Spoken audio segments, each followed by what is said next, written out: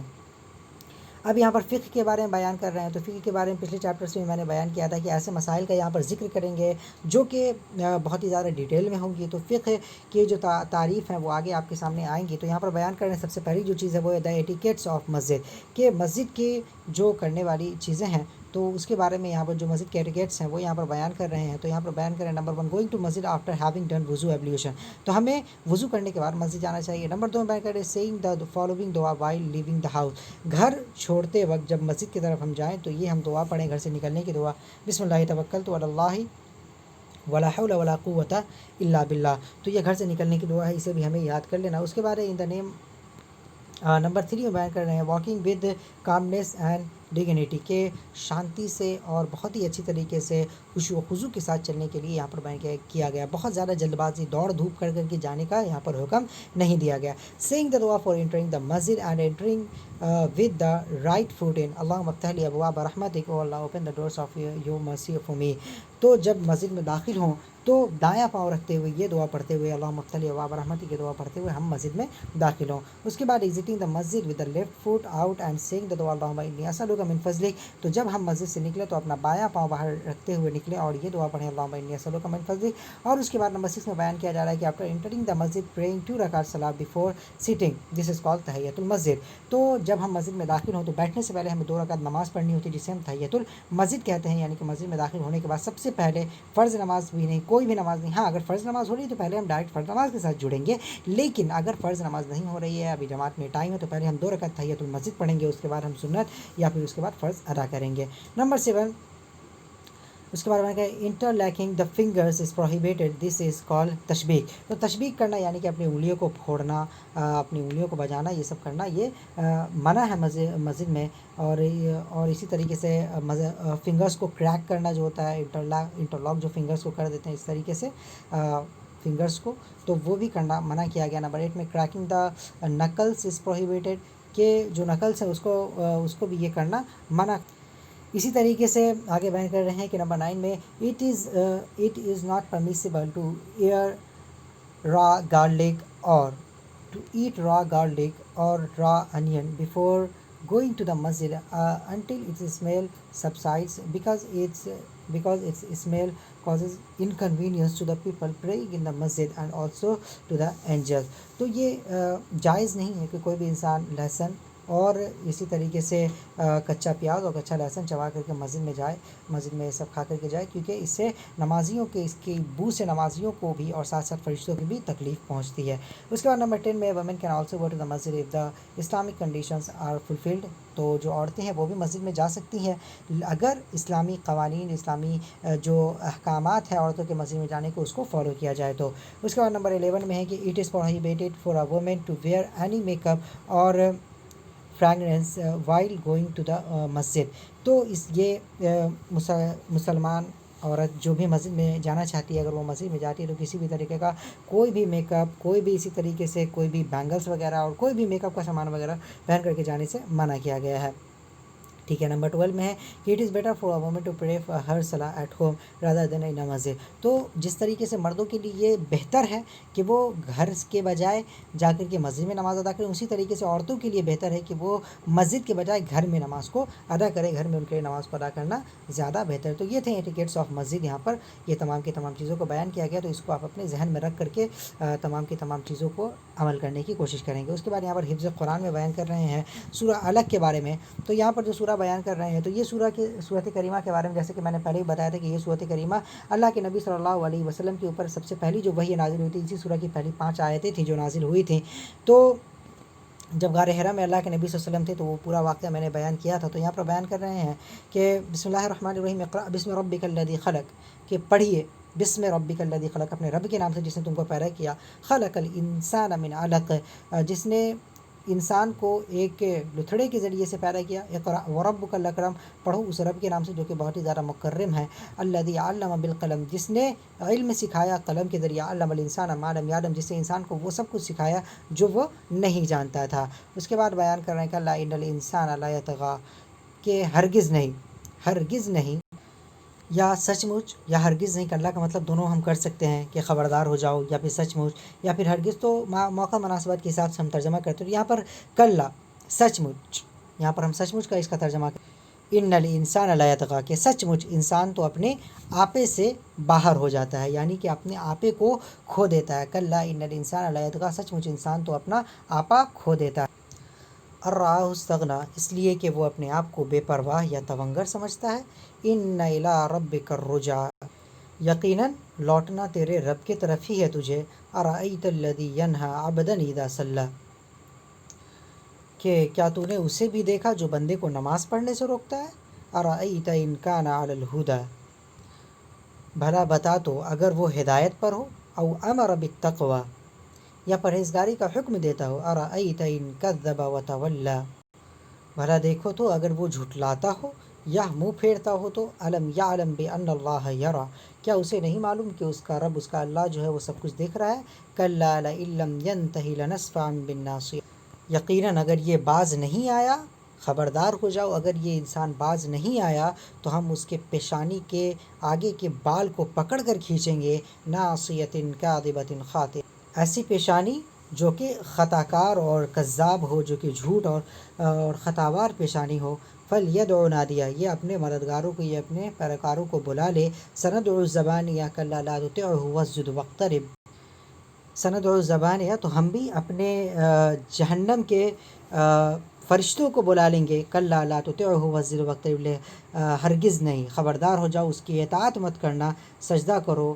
اور واقترب کا یہاں پر بیان کیا گیا جس کا مطلب ہے قریب ہونے کے، یعنی کہ سجدہ کرو اور اللہ رب العالمین کے قریب ہو جاؤ. تو یہ صورت کریمہ مکمل یہاں پر تشریح کے ساتھ یا اور ترجمہ کے ساتھ میں نے یہاں پر بیان کر دی، تو اس سورہ کو آپ لوگ یاد کر لیجئے اور کوشش کیجئے کہ ترجمہ کے ساتھ اس کو یاد کریں تو آپ کے لیے زیادہ بہتر ہوگا۔ یہ پورا ترجمہ یہاں پر انگلش میں بھی بیان کیا گیا ہے، جس کو میں نے پچھلے چیپٹرز میں آپ کو ایکسپلین کر دیا تھا، تو ویڈیوز موجود ہیں، آپ جا کے اس کو دیکھ سکتے ہیں۔ آگے یہاں پر اب حفظ حدیث بیان کر رہے ہیں، تو یہاں پر بیان کر رہے ہیں کہ عن ابی ہریرہ رضی اللہ عنہ ان رجلا قال للنبی صلی اللہ علیہ وسلم اوصنی قال لا تغضب فردد مرارا قال لا تغضب، کہ ایک شخص جو ہے وہ اللہ کے نبی صلی اللہ علیہ وسلم کے پاس آیا، اس نے کہا کہ اللہ کے نبی صلی اللہ علیہ وسلم مجھے کچھ وصیت کیجیے، تو اللہ کے نبی صلی اللہ علیہ وسلم نے فرمایا کہ لا تغضب، غصہ مت کرو، فردد مرارا، تو اس نے بار بار یہی سوال کیا اور اللہ کے نبی صلی اللہ علیہ وسلم نے بار بار یہی جواب دیا کہ لا تغضب لا تغضب لا تغضب، غصہ مت کرو غصہ مت کرو غصہ مت کرو۔ تو غصہ کرنا جو ہے، غضب جو ہے، یہ شیطان کی طرف سے ہوتا ہے، یہ انسان کا کچھ نہ کچھ نقصان کر کے ہی جاتا ہے، تو اس لیے اللہ کے نبی صلی اللہ علیہ وسلم نے یہی وصیت کیا کہ انسان کو غصہ نہیں کرنا چاہیے، اپنے غصے پر کنٹرول کرنا چاہیے۔ تو اس حدیث کو آپ لوگ یاد کر لیجیے گا تاکہ یہ آپ کے لیے بہتر ہو اور آپ اس کو آگے بھی لوگوں کو سمجھا سکیں۔ اب یہاں پر اسٹوری ٹائم ہے، جو نوح علیہ الصلوۃ والسلام کی اسٹوری یہاں پر بیان کر رہے ہیں۔ تو نوح علیہ الصلوۃ والسلام کا پورا یہاں پر ڈیٹیل بیان کیا گیا ہے، اور اس سے پہلے بھی میں نے چیپٹرس میں پورا اچھی طریقے سے ڈیٹیل میں نے بیان کیا تھا، یہاں پر میں اختصاراً آپ کو سمجھانے کی کوشش کروں گا۔ تو نوح علیہ الصلوۃ والسلام جو تھے وہ ایک قوم کے لیے نبی بنا کر کے بھیجے گئے تھے، تو جس قوم کے لیے نوح علیہ الصلوۃ والسلام نبی بنا کر کے بھیجے گئے تھے، اس قوم کے لوگ جو تھے وہ بہت ہی زیادہ بدبخت قسم کے لوگ تھے، وہ حضرت نوح علیہ الصلوۃ والسلام کی باتوں کو نہیں مانتے تھے، ٹھیک ہے۔ تو حضرت نوح علیہ الصلوۃ والسلام کے بعد حضرت نوح علیہ الصلوۃ والسلام ہی اس دنیا میں دوسرے نبی بنا کر کے بھیجے گئے تھے لوگوں کو سمجھانے کے لیے۔ تو تقریباً 950 سال تک 950 سال تک حضرت نوح علیہ الصلوۃ والسلام 950 سال تک غالباً حضرت نوح علیہ الصلوۃ والسلام نے لوگوں کو دعوت و تبلیغ کا کام کیا، اور روایت میں یہ ملتا ہے، کچھ روایت میں محققین کا یہ کہنا ہے کہ صرف اور صرف 90 یا 80 لوگ ایسے تھے جن لوگوں نے حضرت نوح علیہ الصلوۃ والسلام کی دعوت کو قبول کیا، دعوت پر لبیک کا، اور 950 سال یہاں لوگ 10 دن 15 دن 20 دن 40 دن 50 دن 1 سال 2 سال دعوت کا کام کر کے تھک جاتے ہیں کہ نہیں لوگ نہیں مان رہے ہیں، بہت ساری چیزیں ہو جاتی ہیں، لیکن حضرت نوح علیہ الصلوۃ والسلام نے 950 سال تک یہ دعوت و تبلیغ کا کام کیا، اور صرف 90 لوگ ان کی دعوت سے اپنے دین اسلام میں، اللہ رب العالمین کے دین میں داخل ہوئے۔ تو حضرت نوح علیہ الصلوۃ والسلام کا جو بیٹا تھا، تو ان کا جو بیٹا تھا، تو اس نے وہ کافر تھا، ان کی بیوی جو تھی وہ بھی کافر تھی، تو لہٰذا حضرت نوح علیہ الصلوۃ والسلام نے اپنے گھر والوں کو بھی دعوت دینے کی کوشش کی، لیکن وہ لوگوں نے حضرت نوح علیہ الصلوۃ والسلام کی بات کو نہیں مانا۔ ان کا بیٹا جو تھا وہ بہت ہی زیادہ نافرمان بیٹا تھا، لہٰذا انہوں نے کہا حضرت نوح علیہ الصلوۃ والسلام نے اپنے بیٹے کو کہ تم قبول کر لو اسلام، میں اللہ رب العالمین سے تمہاری توبہ کے لیے دعا کروں گا، لہٰذا وہ قبول نہیں کیا۔ تو حضرت نوح علیہ الصلوۃ والسلام کی قوم جب بہت ہی زیادہ حد سے گزر گئی، بہت ہی زیادہ اللہ کی نافرمانی کرنے لگی، اللہ رب العالمین نے اپنے معجزات بھیجے پھر بھی وہ نہیں مانی، تب اس کے بعد اللہ رب العالمین نے حضرت نوح علیہ الصلوۃ والسلام کو حکم دیا کہ ایک کشتی بناؤ، اور اس کشتی میں جتنے بھی نیک لوگ ہیں ان تمام کو ڈالو۔ کہا جاتا ہے کہ اب تک کی دنیا کی سب سے زیادہ بڑی کشتی وہ بنائی گئی تھی حضرت نوح علیہ الصلوۃ والسلام نے، لہٰذا حضرت نوح علیہ الصلوۃ والسلام نے وہ کشتی بنائی جس میں تمام قسم کے جانور اور سب کے سب جو ہے وہاں پر اس کشتی میں سوار کیے گئے، اور بعض روایت کے مطابق یہ بھی پتہ چلتا ہے کہ جو ان کے نافرمان تھے حضرت نوح علیہ الصلوۃ والسلام کے، جب انہوں نے دیکھا کہ یہ کشتی بنا رہے ہیں تو وہ لوگ اس پر ٹوائلٹ کر کے چلے جاتے تھے اور اس کو گندا کر کے چلے جاتے تھے اس کو پوری طریقے سے، جس کو بعد میں صاف کرنا پڑتا تھا لوگوں کو۔ تو لہٰذا نوح علیہ الصلوۃ والسلام کے ساتھ لوگوں نے بہت برا کیا۔ پھر اس کے بعد جب وہ کشتی تیار ہو گئی تو حضرت نوح علیہ الصلوۃ والسلام نے اپنے قوم کو کہا کہ تم میں سے جو لوگ بھی ایمان لانا چاہتا ہے اب بھی وقت ہے کہ تم ایمان لے آؤ کہ اللہ رب العالمین کی جانب سے بہت ہی ہولناک عذاب آنے والا، طوفان آنے والا، لہٰذا تم اس کشتی پر سوار ہو جاؤ۔ تو جو ان کے ماننے والے تھے ان لوگوں نے مانا اور پھر اس کے بعد کشتی پر سوار ہو گئے، لہٰذا 80-90 لوگوں کے قریب، اور جو جانور وغیرہ تھے سب کے سب، کیونکہ جانور جو ہیں وہ تو بے قصوروار ہوتے ہیں نا، ان کے لیے تو کچھ بھی نہیں، تو لہٰذا وہ ان کو بھی سوار کر دیا گیا۔ تو اس کے بعد پھر وہ اللہ رب العالمین کی جانب سے طوفان آیا، اور کہا جاتا ہے کہ وہ طوفان اتنا گہرا تھا کہ جودی وہاں پر ایک پہاڑی تھی، تو حضرت نوح علیہ الصلوۃ والسلام کا جو بیٹا تھا وہ جب ڈوبنے لگا تو حضرت نوح علیہ الصلوۃ والسلام نے کہا کہ تم میرے پاس آ جاؤ، تو لہٰذا اس نے کہا تھا کہ میں اس پہاڑی پر چلا جاؤں گا، تو جس کے اوپر اللہ رب العالمین نے حضرت نوح علیہ الصلوۃ والسلام کو ڈانٹا بھی تھا کہ کہیں ایسا نہ ہو کہ میں تم کو بھی اس کشتی سے اٹھا کر کے پھینک دوں، تم کو بھی اس کشتی سے نکال کر کے باہر کر دوں، تم اپنے بیٹے کی طرفداری مت کرو وغیرہ وغیرہ۔ تو بیٹے کی جو محبت ہوتی ہے، تو جو وہ چیز بیان کرتے ہیں نا کہ باپ نبی ہے تو بیٹا بھی نبی، تو وہ ایسا کچھ بھی نہیں تھا یہاں پر، کہ جس کو اللہ رب العالمین ہدایت، اللہ رب العالمین اس واقعے سے یہ سمجھ سکتے ہیں آپ کہ اللہ رب العالمین جسے چاہے ہدایت دے، چاہے وہ نبی کا بیٹا ہو یا پھر ایک غریب کا بیٹا ہو. غریب کے بیٹے کو اللہ چاہے تو ہدایت دے دے، چاہے اگر اللہ چاہے تو نبی کے بیٹے کو بھی اللہ رب العالمین ہدایت نہ دے. تو جیسا کہ حضرت نوح علیہ السلام کے بیٹے کے ساتھ ہوا، تو ہمیں چاہیے کہ حضرت نوح علیہ السلام کے اس قصے سے ہمیں یہ سمجھے کہ نوح علیہ السلام اپنے والدین کی نافرمانی سب سے پہلے نہیں کرنی چاہیے، اور نوح علیہ السلام تمام نبیوں کی جو دعوت تھی شرک سے بچنا، کفر سے بچنا، اس سے ہمیں بچنا چاہیے، بدعت و خرافات سے ہمیں بچنا چاہیے، اور جتنا ہو سکے ہمیں اللہ رب العالمین کی عبادت کرنی چاہیے. اب یہاں پر اسپیچ پر انجمن بیان کر رہے ہیں، تو اسپیچ کرنے کا جو طریقہ وہ میں آپ کو ویڈیو دے دوں گا، ایک اوپر آئی بٹن پر آپ کو مل جائے گا، اور اس سے پہلے بھی میں نے بتایا تھا. تو اسپیچ سب سے پہلے ہم سلام سے شروع کرتے ہیں، اس کے بعد خطبہ اول آیات، اس کے بعد خطبہ، اس کے بعد خطبہ آخر. تو یہ تمام کی تمام چیزیں ہوتی ہیں. تو کلمہ توحید کے بارے میں یہاں پر بیان کر رہے ہیں. تو یہاں پر سب سے پہلے کہ السلام علیکم ورحمۃ اللہ وبرکاتہ، الحمدللہ وحدہ والصلاۃ والسلام علی من لا نبی بعدہ وعلی آلہ واصحابہ اجمعین، اما بعد، فاعوذ باللہ من الشیطان الرجیم، بسم اللہ الرحمن الرحیم، قل هو اللہ احد اللہ الصمد لم یلد ولم یولد ولم یکن لہ کفوا احد. تو یہی طریقہ ہوتا ہے تقریر کرنے کا، سب سے پہلے سلام، اور اس کے بعد اللہ رب العالمین کی حمد و ثنا اور نبی کریم صلی اللہ علیہ وسلم پر درود و سلام، اور اس کے بعد جس ٹاپک پر بھی آپ تقریر کرنا چاہتے ہیں، اسپیچ دینا چاہتے ہیں، اس کے ریلیٹڈ ایک حدیث یا ایک آیت یہاں پر آپ کو بیان کرنی ہوتی ہے. تو یہاں پر اسی چیز کو یہاں پر بیان کیا گیا. تو آگے بیان کرنے کے کلمہ آف توحید. توحید از دا فاؤنڈیشن آف اسلام. توحید is the first pillar of اسلام. دا عربک ورڈ توحید if translated in English means Islamic monotheism، کہ توحید جو ہے وہ اسلام کا بنیاد ہے، توحید جو ہے اسلام کا پہلا پلر ہے، بنیادی پلر ہے. توحید کا اگر عربک سے ہم انگلش میں ٹرانسلیٹ کرتے ہیں تو اس کا مطلب ہوتا ہے اسلامک مونوتھیزم.